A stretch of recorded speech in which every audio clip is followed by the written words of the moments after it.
Thank you for joining us again today on Eye on LWOP. I am your hostess, Misty Artiaga, and today we're going to be doing a recap on all the different topics we've explored thus far to understand why we are requesting an end to LWOP, especially for those who were in their early 20s or younger at the time of their crime.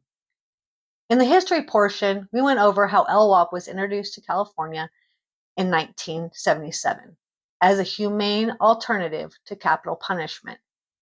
Prior, we were in a time that I like to call the 5-year gap, from 1972 to 1977, in which we had no LWOP or death penalty in California.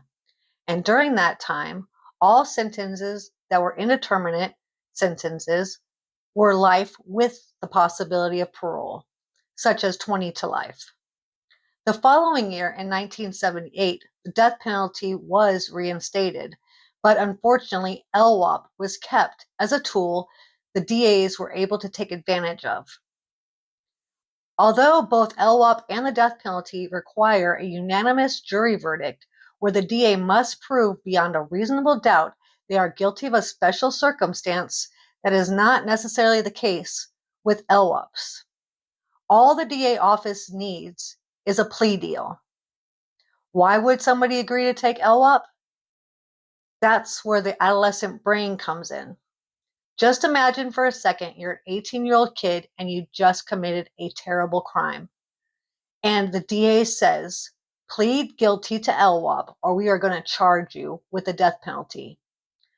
9 out of 10 times, they will take the plea. But what they don't know is that no jury will ever hear the how, why, where, or when. They don't get to hear the mitigating circumstances surrounding why the crime took place at all. They literally have given up all their rights to be heard or understood.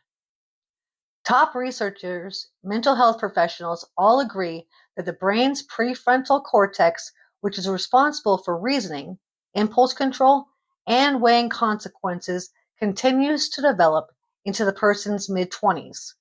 Making this group an easy target and a cheap way for the DAs to get the same result as the death penalty, just without the execution. Without having an expensive investigation, field experts, or cross-examinations. California has made some improvements since the Supreme Court ruled it is unconstitutional to sentence juveniles to LWOP or the death penalty. We have had a few bills passed that give our youth offenders a chance to go to a parole board after 25 years of incarceration.